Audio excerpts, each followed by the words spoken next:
Mesdames, Messieurs, Quentin!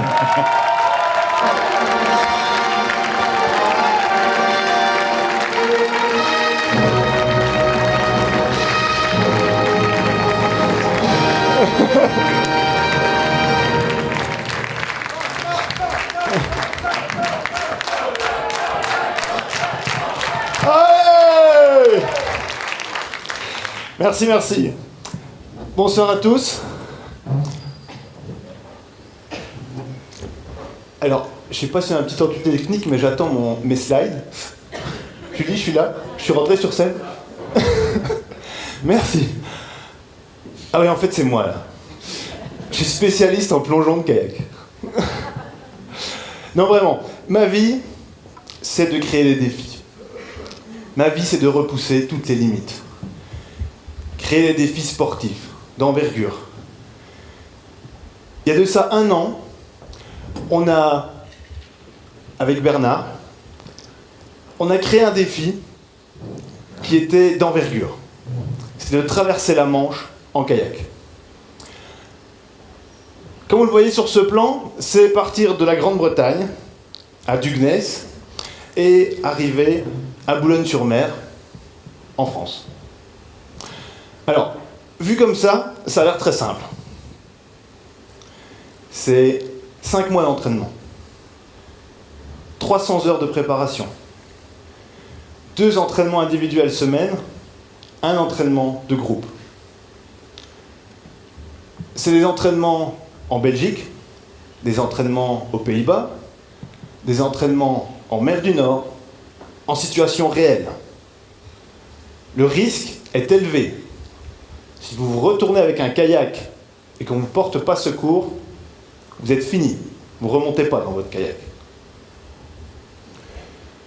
Alors, ce soir, avec les 16 minutes qui me restent, et ça passe très vite, je vais répondre à 3 questions. Alors, 3 questions... Non, mais attendez, je ne vais pas vous donner la raison pourquoi on fait ça, parce que la raison, je vais vous la dire tout de suite, on est juste cinglés, point barre. Il n'y a rien d'autre à comprendre. 3 choses auxquelles je vais répondre, la première, c'est pourquoi. Pourquoi faire des défis sportifs? Pourquoi foncer? La deuxième, c'est comment est-ce qu'on fait quand on est au milieu de la Manche et qu'on doit aller aux toilettes?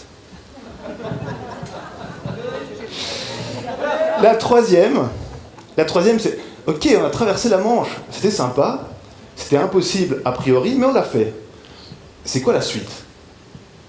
Alors, tout d'abord, je voudrais me présenter.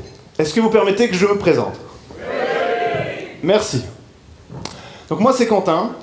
Depuis que je suis très jeune, j'ai toujours fait du sport. J'ai fait du basket, j'ai fait de la randonnée en montagne, j'ai fait du judo. C'est toujours été une passion. Alors une passion, évidemment, ça a un certain coût. Je crois que j'ai à peu près cassé la moitié des os de mon corps. Mais bon, ça fait partie du challenge, donc je ne suis jamais vraiment fait. Ah oui, il y a cette photo-là. Donc ça c'est moi, oui, ça c'est moi. Ma maison, c'est le prolongement de la salle de sport. Les escaliers, pour moi, c'est des barres de traction, je les monte en descendant, oui. À l'envers, à l'endroit, je descends les escaliers sur les mains. Mais oui, mais c'est normal. Moi j'aime ça, pas vous? Alors, c'est vraiment une passion et je l'ai appliquée tout le temps. Alors je l'ai appliquée parce que j'y prenais vraiment plaisir. Mes parents, dès mon plus jeune âge, ils m'ont dit « Mais toi, t'es vraiment un enfant terrible, on va s'occuper de toi. » Juste en face de la maison, mais quand je vous dis juste en face, j'ouvrais la porte, en vis-à-vis, il y avait une autre porte, c'était une salle de judo. On m'a dit « Tu vas aller au judo, c'est facile, tu vas là, tu vas nous foutre la paix, et va t'entraîner. » Je vais m'entraîner, et je vais faire ça pendant 10 ans. Au moins 10 ans. Je m'éclate, c'est génial, tous les jours on se rentre dedans, enfin peut-être des jours un peu moins, mais bon. Je pourrais vous parler des heures du judo, du basket, des entraînements. C'était vraiment le pied et super bonne période dans ma vie. J'aime aussi beaucoup le vélo. Alors le vélo, m'a à un moment donné l'envie de réaliser des défis encore plus grands. En Belgique, on est un pays de vélo. De quoi? Vélo. De quoi? Vélo. Merci. Alors, j'ai traversé la Belgique en vélo. Bah oui, mais c'est facile, vous me direz, la Belgique, c'est plus ou moins un plat. Bah oui, en une journée, on traverse la Belgique en vélo, c'est facile. Franchement. Bah, l'année d'après, je me suis dit, ok, la Belgique, c'était facile. Allons pour un peu plus loin, et j'ai décidé d'aller jusqu'à Montpellier. Donc hop, un matin, je me lève. Ouais, une semaine de vacances, bon, ça devrait le faire. Je prends mon vélo, hop, Mons-Montpellier, 5 jours, tranquille. La route de la Champagne en vélo, c'est juste magnifique. J'ai découvert la France comme je ne l'avais jamais vue. Franchement, si vous avez l'occasion, prenez ou reprenez votre vélo. Alors à l'époque, ma sœur me dit un jour, écoute, j'aimerais bien faire un bon truc, j'aimerais bien vraiment faire un dépassement. Qu'est-ce que tu penses si on va en Corse? Et donc je pars avec ma sœur, on réunit un groupe de 5 personnes et on part en Corse, on va faire le GR20. 200 km, 12 jours. Bon, on n'a pas vraiment pris la nourriture, donc quand je reviens de là-bas, j'ai perdu 10 kilos, mais bon, c'est pas grave, tout va bien. Alors, le dernier jour, on est content, on va enfin pouvoir descendre, parce qu'il fait un peu froid en haut. Mon père, t'en fais pas, ça ira dans quelques mois, t'en fais pas. Donc c'est l'éclate. On est en 2013, je prends vraiment mon pied. Je travaille dans le sport, je vends du matériel de sport, je fais beaucoup de sport. Ce que je veux réaliser dans ma vie, c'est un Ironman. Donc évidemment, un matin, je me prépare pour aller travailler. Je monte sur mon vélo, qui est toujours bien huilé, bien préparé. Hop, je me prépare, je mets mon casque, mes lunettes. Mon vélo, il est rouge, comme moi. Et je m'en vais, comme tous les matins, je vais travailler. Je comprendrai plus tard que c'était peut-être la dernière fois que j'allais travailler dans ma vie. Parce que sur la route, en allant travailler, j'évite un nid de poule et je me déporte sur la chaussée. Et à ce moment-là, il y a un camion qui passe. Alors 50 tonnes, 80 kilos, je ne vous explique pas le poids et la mesure, mais il ne restait pas grand-chose. Ça a pris 2 secondes. 2 secondes dans lesquelles je ne sais pas ce qui s'est passé. 2 secondes où lesquelles il y a eu un impact. 2 secondes où j'ai pas vu toutes ces images qu'on voit dans les films, on voit toute sa vie défiler, non, j'ai rien vu. Par contre, en 2 secondes, j'ai compris que tout pouvait s'arrêter. En 2 secondes, j'ai compris que du jour au lendemain, c'était terminé. Plus de sport, plus d'amusement, plus de défis, tout s'arrêtait. Ça m'a coûté très cher. J'aurais pu y rester. Ça m'a coûté ma santé, ça m'a coûté mon travail, ça m'a coûté ma compagne, et ça m'a pratiquement mis en porte-à-faux vis-à-vis de ma famille qui ne comprenait pas que j'arrivais pas à me relever de ça. Bref, un jour, je décide que voilà, il faut y aller, il faut avancer, il n'y a rien à faire. Mon corps est ce qu'il est, il est juste détruit, mais il faut avancer. Je décide vraiment de mettre le paquet. Je prends des formations, je rencontre plein de gens. Puis un jour, je rencontre Bernard. Et puis Bernard me dit « Ouais, mais ton projet de faire des défis, ça me parle. Écoute, moi, mon père a fait la traversée de la Manche, il n'était pas recommando, et je veux faire la même chose. » Moi, tout de suite, « Ok, on le fait. » Je me suis pas posé la question du comment, ni pourquoi, ni... Non, on va y aller, c'est bon, on y va. Alors directement, on réunit une équipe, on y va, c'est bon, on va faire la traversée. Oui, seulement, dans la semaine qui suit directement la mise en place du défi, j'appelle la Fédération belge de kayak. Non, on ne vous suit pas, c'est interdit. Aïe. J'appelle la Fédération française de kayak. Non, mais t'es vraiment un guignol, toi, t'as rien compris. Ok. J'appelle les affaires maritimes. Monsieur, c'est totalement interdit. Si vous voulez traverser la Manche en kayak, on vous arrête au milieu, on saisit le matériel, vous passez 48 heures au cachot et c'est 15 000 € d'amende par personne. Je dis rien à Bernard à l'époque. Il saura que plus tard. Bernard me rappelle fin de semaine, il dit « Ça va, on y va, on continue ?» Mais évidemment. Ça craint. Mais on continue, on commence les entraînements. Bernard me trouve une équipe, on est 8, 9 avec moi. Puis voilà, on va s'entraîner à Senef, on va s'entraîner à Anvers, on va s'entraîner à Gand, on va s'entraîner en mer du Nord, comme je vous l'expliquais. Là, voilà, on a retourné un kayak, on a failli en perdre un, mais bon, on l'a retrouvé. Pas de souci.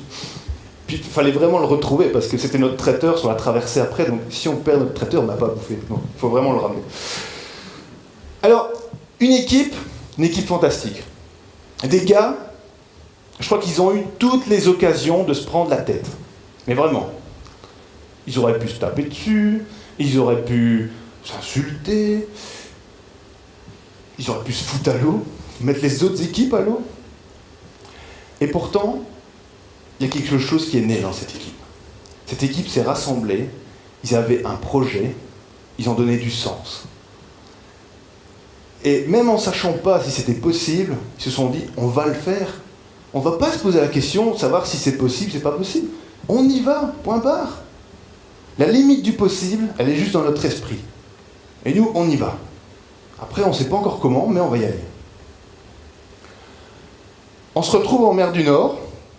Évidemment, les entraînements continuent. Toutes les semaines, on se voit. Parfois, il y en a qui ne sont pas aux entraînements, mais bon, on fait avec. Parfois, ils arrivent et puis, à voir leur tête, ils ont fait la fête toute la nuit. On se dit, oulala, ça va pas être du gâteau aujourd'hui. Un jour, je vois Bernard, et puis je lui dis, ça va Bernard, on y va? Et puis Bernard me dit, oui, on y va, on y va. Il va pas vomir, il va être blanc comme un linge pendant tout l'entraînement. J'ai cru qu'il allait me clamser entre les mains, c'était assez impressionnant. Mais il a survécu, Oui, le mal de mer, ça peut arriver à tout le monde, hein, c'est tout à fait normal. Tu m'en voudras pas, hein, Bernard. Alors, les entraînements continuent. Cette traversée, comme je vous l'ai dit, était impossible. Alors à un moment donné, je me dis, oui, mais c'est impossible, mais ok, dans le sens où on veut le faire, c'est impossible. De la France vers la Grande-Bretagne, c'est impossible. Je comprends très bien.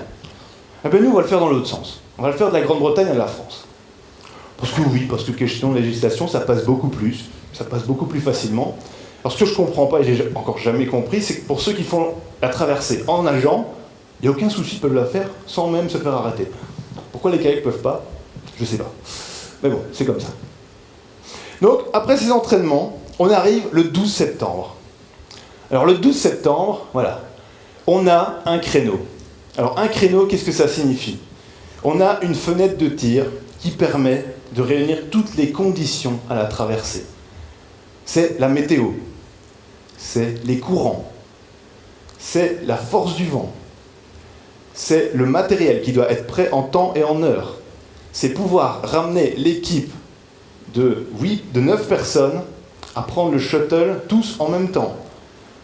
En moins de 2 heures, on doit réserver les hôtels, on doit réserver le shuttle, on doit prévenir la télévision qui va nous suivre et partir directement en Grande-Bretagne. Pourquoi c'est si compliqué? Parce qu'on est dépendant de trop de facteurs. Donc on ne sait pas se préparer plus en avant. Donc là, on part, il est dimanche matin, on vient d'apprendre que, voilà, on part demain matin. Ok, on y va. Le lendemain, il est 5h du mat'. Alors là, c'est assez marrant parce qu'à 5h du mat', ils se sont tous levés. J'étais complètement abasourdi. Ils sont jamais arrivés à un entraînement à l'heure, et là, à 5h du mat', boum, ils sont tous levés. Je fais, waouh, les gars, c'est bon, calme, on va juste faire une promenade en kayak, ça va bien se passer, rassurez-vous. À 6h du matin, on arrive dans le port, les bateaux sont prêts, tout le matériel est vérifié, et on s'apprête à embarquer. Alors on ne lésine sur rien. La technologie est entièrement embarquée avec nous. On a un traceur GPS par embarcation. On est suivi par le traçage satellite. On est suivi par 2 bateaux. On va évaluer en temps réel tout le trafic du chenal. Il faut savoir que cet endroit, c'est une autoroute à bateaux. Il y a un bateau qui passe tous les 2 minutes en mer du Nord. Ces bateaux, comme vous voyez là, il a l'air un peu petit. Il fait juste 10 étages. Face à un bateau pareil, c'est comme moi et le camion. C'est exactement la même chose. Face à un bateau pareil, en kayak, vous n'avez aucune chance. Le bateau, il ne vous voit même pas. Derrière lui, il soulève une gerbe d'eau qui peut atteindre 1,50 m à 2 mètres. Quand vous prenez ça avec un kayak en perpendiculaire, vous passez à la verticale, c'est assuré. Il y en a un qui passe tous les 2 minutes. Et bien lui, évidemment, doit zigzaguer entre les bateaux, parce que eux, évidemment, ne vont pas s'arrêter pour nous. Et je vous rassure, on est passé sans problème. On arrive à la pause midi. Alors la pause midi, c'est l'éclate. On est en plein milieu de la mer du Nord. On a un traiteur avec nous que vous voyez à droite sur la photo avec les lunettes. Il nous a confectionné des roll-ups avec des sushis et tout. On est occupé de se faire des roll-ups au sushi en pleine mer avec du foie gras. Juste le pied, quoi. Je crois que pour un premier défi, c'était vraiment du high level. L'équipe, comme vous le voyez, tout se passe très bien. Ils sont vraiment enchantés. Les conditions climatiques sont optimales. On a une mer d'huile, on a presque 30 degrés et on a un trafic qui n'est pas trop dense. Après 7h07 de traversée, on arrive à Boulogne-sur-Mer. C'est l'effervescence totale.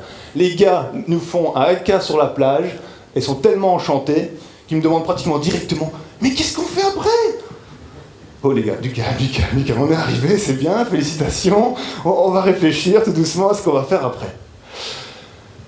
Donc voilà, ce que je voudrais que vous reteniez de ce genre de défi, c'est que ça fédère des gens. Il n'y a pas de limite. Si de votre potentiel, on estime qu'on utilise 3%, ce genre de défi, vous explosez tout. Vous allez au-delà des limites. Vous allez vraiment toucher quelque chose que vous ne connaissez même pas de vous-même. C'est juste l'apothéose. C'est la passion qui est en jeu, la passion de réaliser un rêve. C'est le risque d'exploser toutes les limites que vous connaissez. C'est la résilience de vous connaître et d'affirmer ce que vous êtes. Alors en fait, j'avais 3 questions. Donc la deuxième, c'était comment est-ce qu'on va faire. Enfin voilà, vous avez compris, vous avez un speech là-dessus apparemment. En fait, c'est un secret d'entreprise, donc je ne vais pas en parler ce soir. Donc il faudra vous en contenter. Alors qu'est-ce qu'on va faire l'année prochaine ? Alors l'année prochaine, on a vu plus grand, plus loin, plus fort. L'année prochaine, on va juste enlever le kayak. Et l'année prochaine, on va traverser Gibraltar à la nage. Merci, bonne soirée.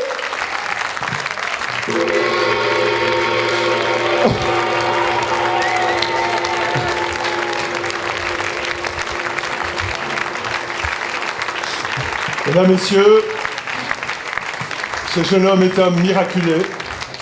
Il a choisi de vivre sa passion et de relever des défis impossibles, ce que je nous souhaite à tous. Je vous demande un tonnerre d'applaudissements pour Quentin.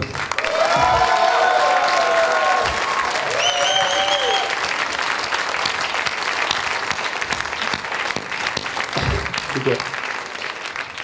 Merci.